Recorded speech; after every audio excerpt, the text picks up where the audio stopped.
사도 바울은 이 고린도 지역에 있는 거짓 사도들로부터 바울은 사도가 될 수 없다. 사도가 될 만한 자격이 안 된다.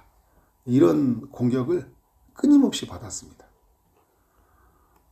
추천서도 없고 약속도 지키지 않고 또 예모도 사도 같은 예모가 아니에요. 이런 것까지도 시비를 걸어요.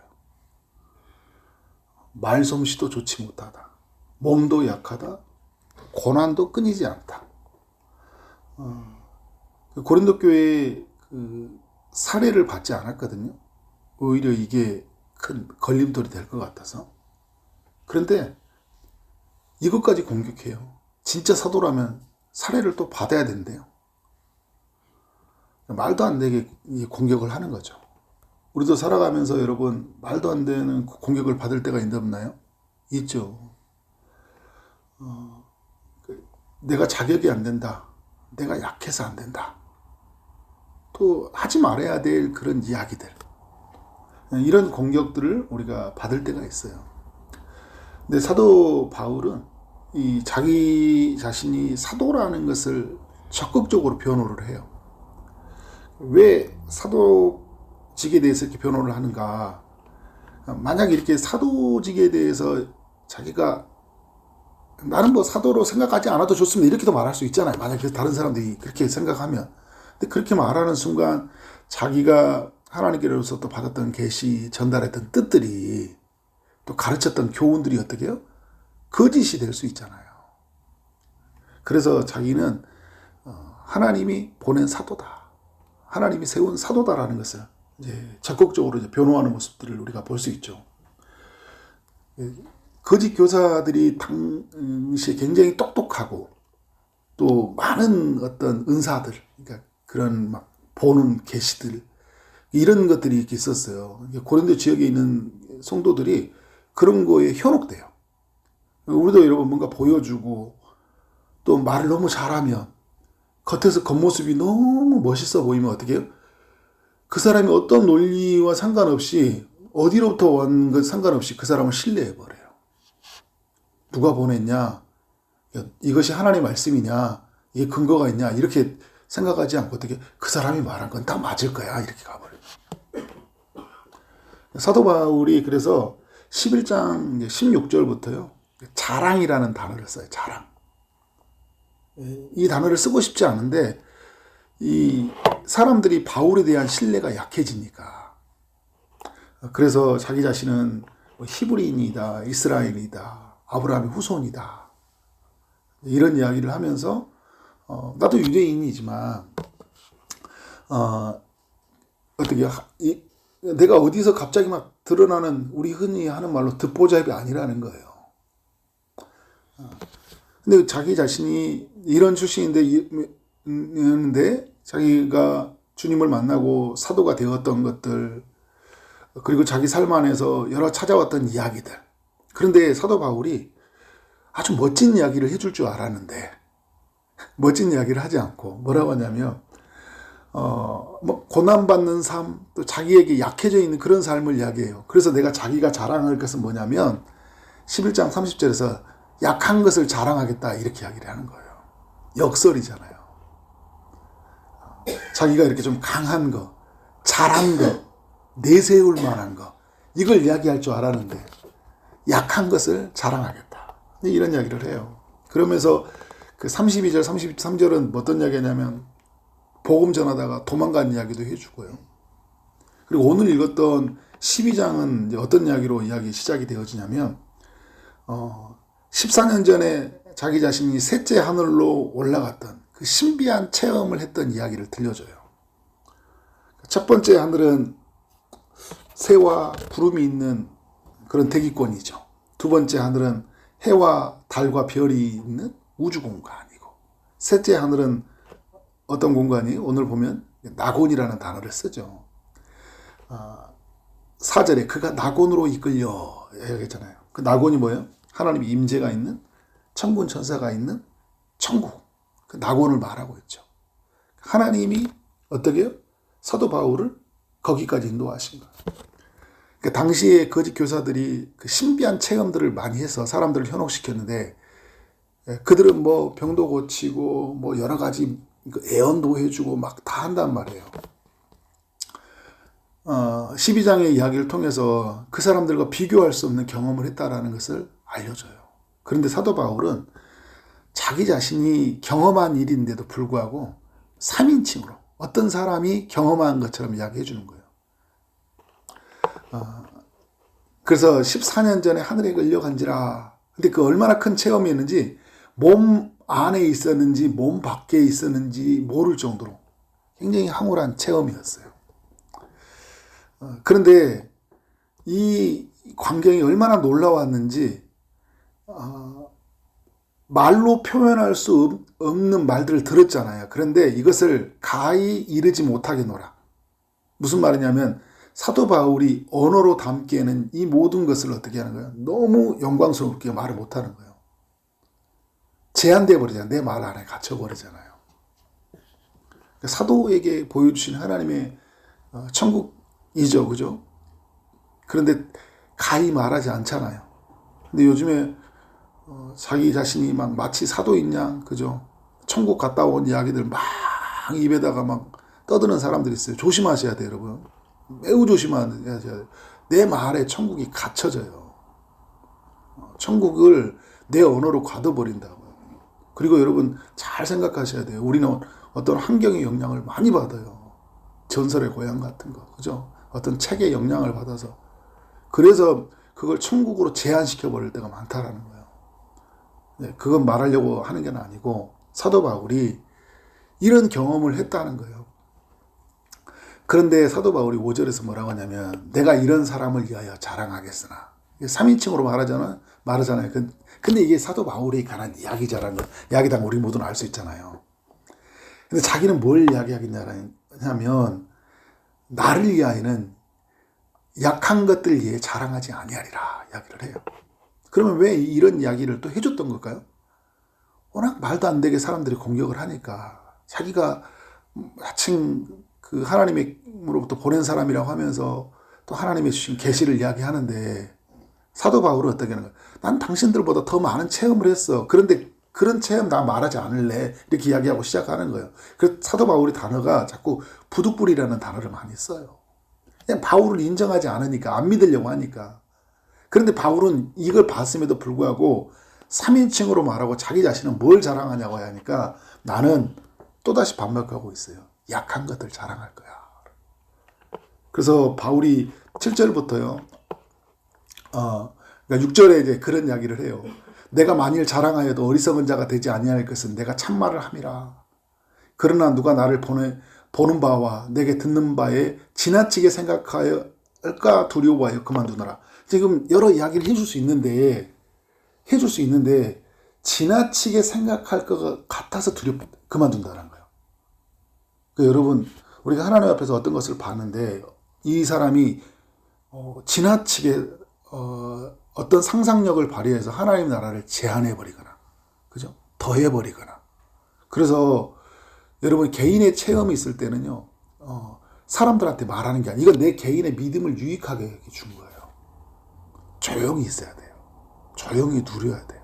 왜냐하면 이걸 말하는 순간 그 사람에게 지나치게 말할 수 있다니까요. 그리고 내 언어는 지금 여러분이 이렇게 원곡동만 보고 오더라도요, 내 눈의 시각으로 봤잖아요. 그죠? 내 눈이 다 본 게 아니잖아요. 쏙 지나왔어요. 뭘 봤겠어요? 아, 사람들이 있구나, 건물이 있구나, 이 정도 봤잖아요. 근데 이걸 언어로 지금 저 원곡동에 뭘 하고 이야기 다 담을 수 있겠어요? 못 담는 거예요. 근데 말하는 순간 어떻게 해요? 내 언어에 다 갇혀버리잖아요.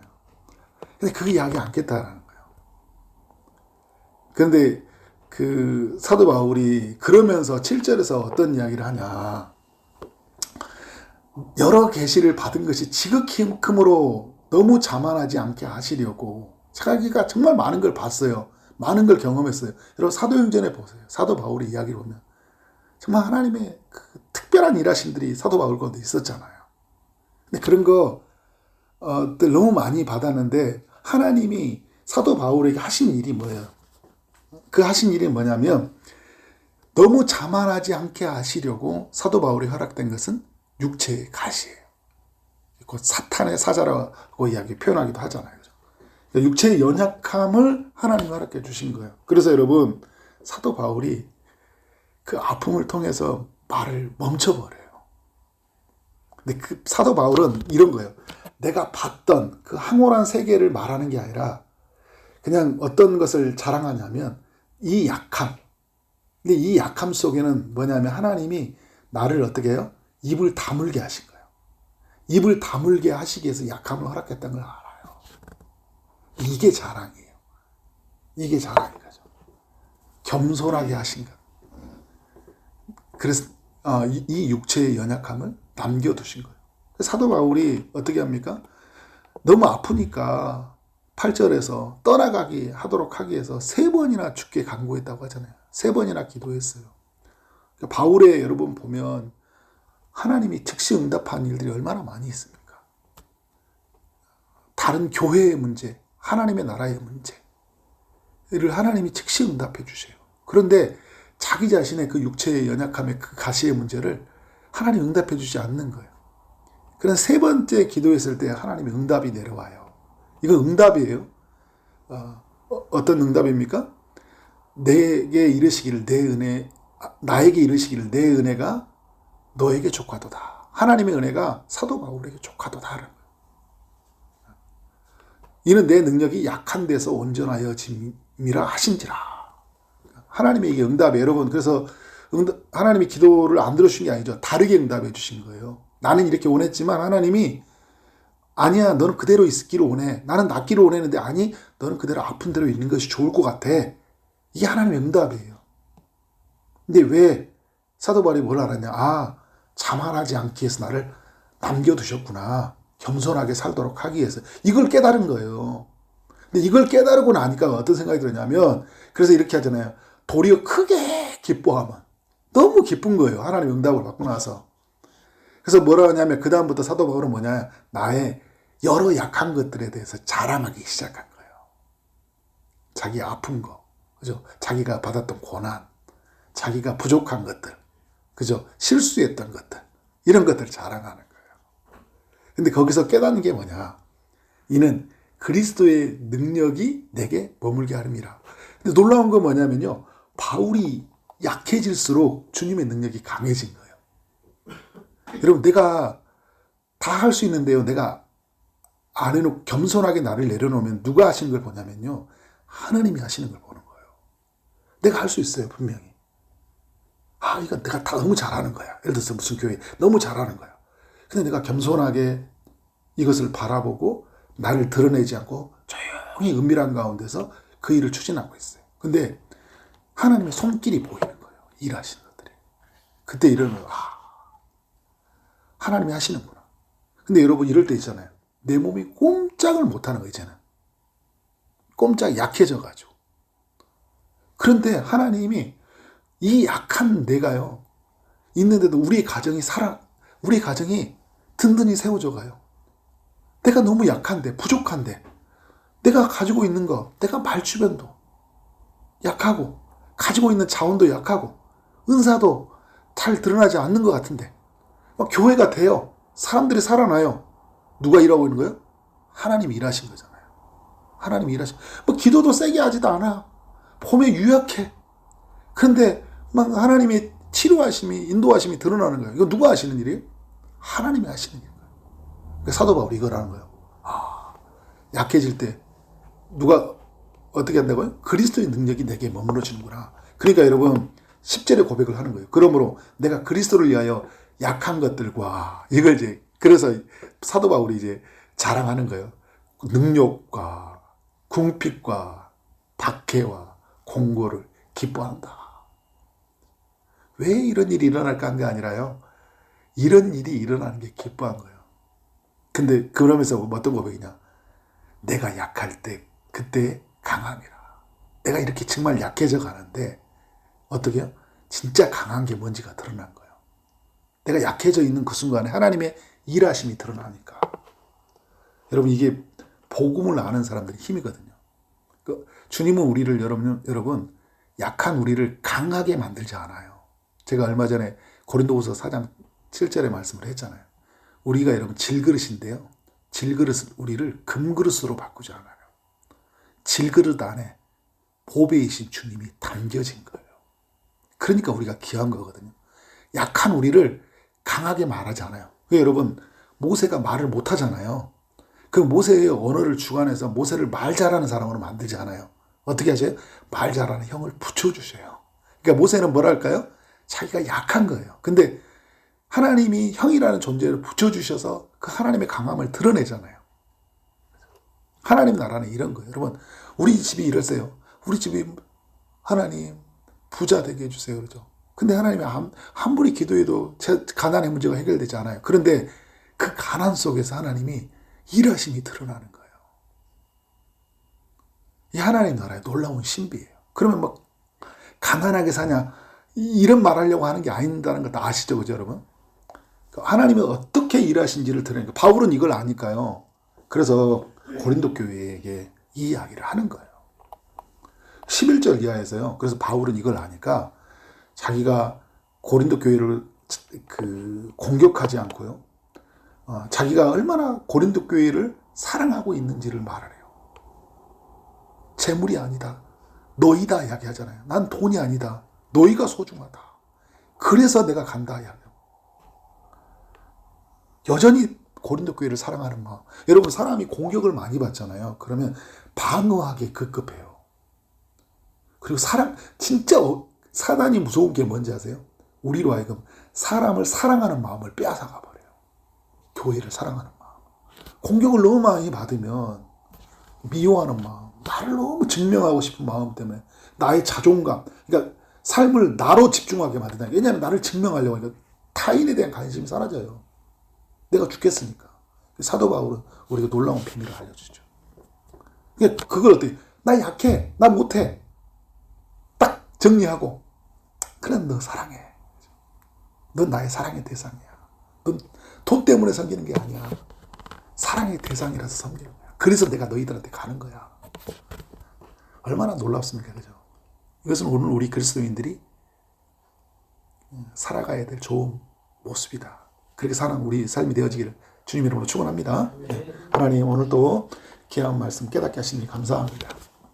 바울이 그랬듯이 오늘 우리도 약함 때문에 공격을 받을 때가 있습니다. 주님, 그럴 때마다 우리 자신을 증명하지 않게 하여 주시고 우리 안에 계신 주님을 의지할 수 있도록 인도해 주옵소서. 우리가 강하다는 걸 말하지 않게 하시고 우리는 약하지만 주님이 우리 안에 강하시기에 나는 할 수 있고 주님 안에서 그 모든 것이 이루어진다는 그 믿음 때문에 나는 오늘도 능히 일어설 수 있습니다라고 고백하게 하여 주옵소서. 오늘도 우리 안에서 일하시는 그 주님이 그 역사하심들을 온전히 경험하기를 소원하고 예수 그리스도 이름으로 기도를 쌓옵나이다. 아멘.